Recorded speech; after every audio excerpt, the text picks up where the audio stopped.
You ever wonder what would happen if some neighborhood board tried to steal your family's 150-year-old home with a stack of fake fines? Let me tell you, one man didn't just fight back. He made the HOA regret ever crossing his line. You picture a house that's been standing so long every wooden beam has soaked up the laughter, the prayers, the heartbreak, the victories of every generation that came before. That's what Reginald Porter felt every single morning stepping out onto the creaky porch of his old place in Savannah, Georgia. To him, that house wasn't some real estate listing. It was a piece of his family's soul, living, breathing, stubborn as ever, carved right into the roots of the South. His great-grandfather built that place after saving up for years in the old foundry, scraping together enough to buy that little patch of land outright. 4 generations came and went, painting and repainting the same old walls, patching roofs after hurricanes, and replanting the magnolia tree out front after every storm. You don't just keep up a house like that, you protect it like it's a member of your family. Reginald's old man used to say, "This house is our anchor. No matter what storms come, if it stands, we stand." After his father passed, Reginald carried those words around like a shield. He'd spent decades at a machine shop, hands scarred and calloused, always careful with his savings, never flashy. On weekends, you'd find him humming as he repainted shutters or replaced floorboards, coffee in hand, just like his dad before him. That was wealth for him, sitting on the porch at sunset, knowing 4 generations of Porters had done the same. The house had a kind of worn-out beauty you couldn't fake with money or fancy architects. Neighbors slowed down to stare, tourists snapped photos he didn't mind. He'd wave proud to show what his people built long before historic preservation was a thing. But you know how it goes, right? Pride paints a target on your back. The neighborhood changed. Old families, sold-off young professionals moved in. And with them came the Homeowners Association, armed with a thirst for order and a list of rules that read like a manifesto for lawn conformity. Suddenly, every lawn had to be the same height, every fence the same color, every paint swatch had to be blessed by the board. Reginald never cared for that kind of oversight. His house was here before the HOA even existed. How could some board, founded in the 90s, dictate terms to a home that had already survived hurricanes, Jim Crow, and more still? He kept his place neat, grass-cut, porch swept. He wasn't about to give anyone a real reason to complain. But then the letters started arriving. First, a polite note about his shutters being the wrong shade of green. Then a warning about his driveway being too wide. He laughed at first, thought it was just a paperwork mix-up. How could a rule made 30 years ago apply to a house that had outlasted presidents? He ignored the letters. But more came, each one with a sharper tone, each one threatening fines if he didn't comply. Before he knew it, the numbers at the bottom of the page started growing like weeds. $1, $500, $2, $200. $3, $600.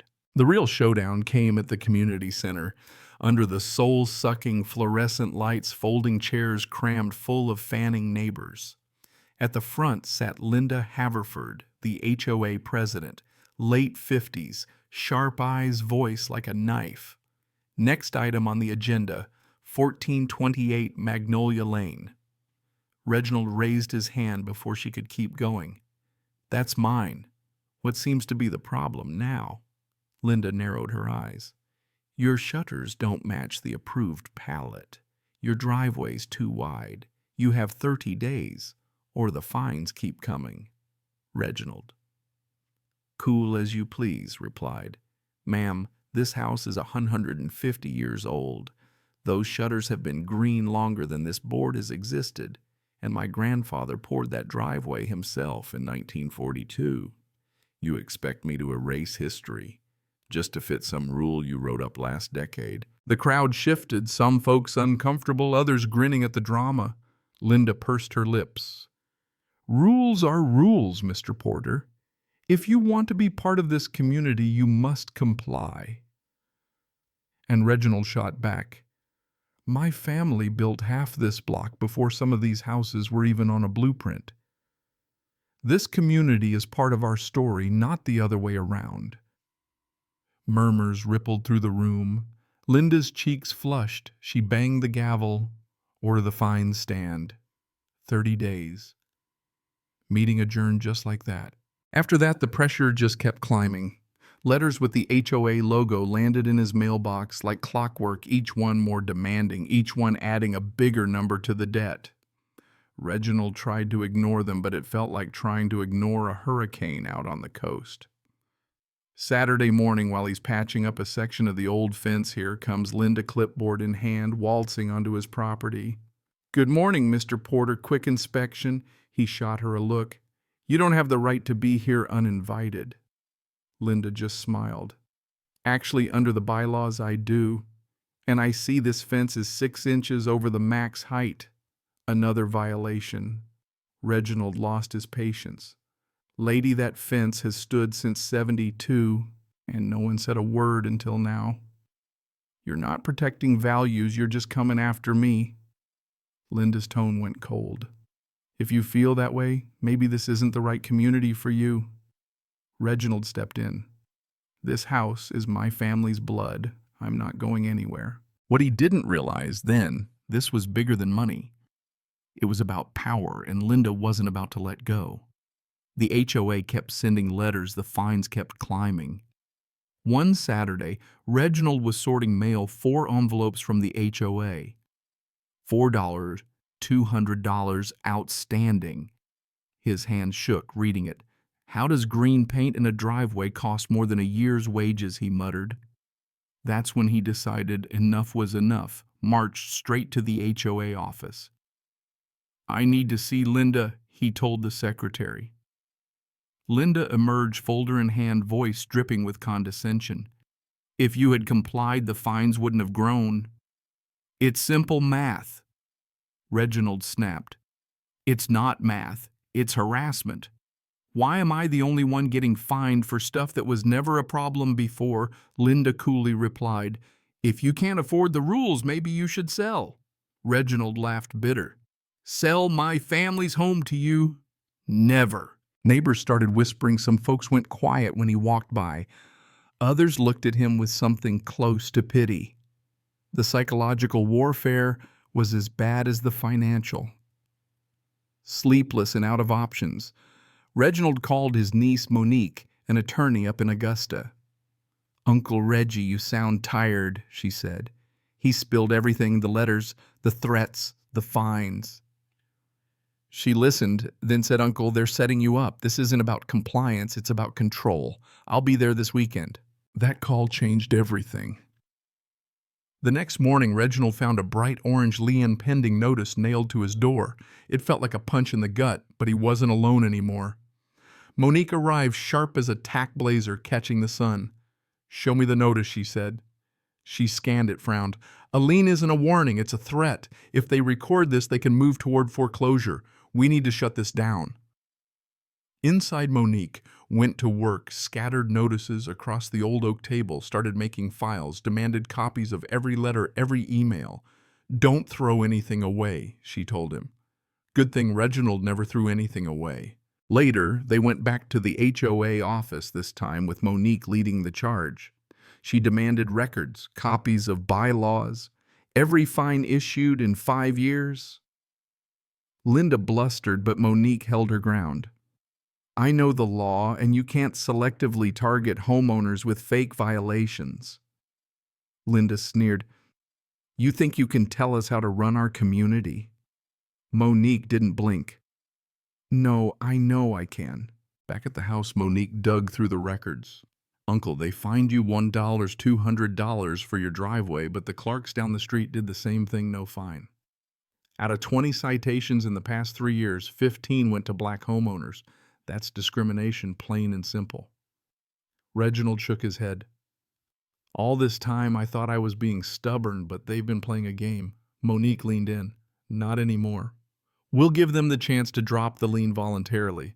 If not, we take it to court and everything goes public. Next HOA meeting, Monique stood up and introduced herself as his attorney. Placing a lien on a historic home over arbitrary fines is illegal under Georgia law, she said, laying out the evidence. Neighbors started murmuring. Shirley Conway. Older lady with shaky hands spoke up. I got fined for my porch railing, but my neighbor didn't. I paid because I was scared. Linda pounded the gavel. This isn't a courtroom, Monique shot back. No, but it will be. News crews showed up. Local TV ran a piece Retired Machinist Battles HOA. Supporters dropped off casseroles and sweet tea. Others still glared loyal to the board. One evening, a young couple knocked. We've been fined for things we didn't even know were violations. We'll testify if you need us. As the case grew, Monique gathered affidavits, neighbors started to talk, and the board started to crack. Meanwhile, Linda rallied her troops. If we lose all authority. But some board members were wavering. Samantha Lee, quiet as a mouse, finally piped up, "It's not about order anymore, it's about fairness." Linda stormed out. Then the news hit a local paper, published data showing black homeowners fined disproportionately. State Attorney General launched an investigation. Flyers appeared, one from HOA loyalists. Do you want chaos? Stand with the HOA. The other fairness matters. Support Mr. Porter. The block was divided, but the tide was turning. The day of the hearing felt like the eye of a storm. The judge listened as Monique stacked evidence, photos, records, testimonies. Linda's attorney sputtered, but the weight was on Reginald's side. The judge finally spoke.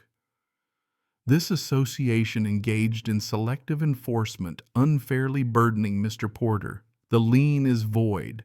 Refund the fines. Submit to a full audit. You could feel the relief wash over Reginald, see the pride in Monique's eyes. Linda slumped in her chair. Her reign was finished. Outside, neighbors who'd once been silent now clapped him on the back. You saved more than your house. Mr. Porter, you saved all of us.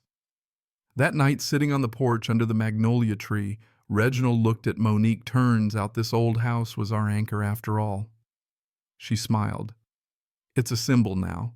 You showed folks they could stand up too. So let me ask you, what would you do if someone tried to erase your family's legacy with a fake rule book and a stack of fines?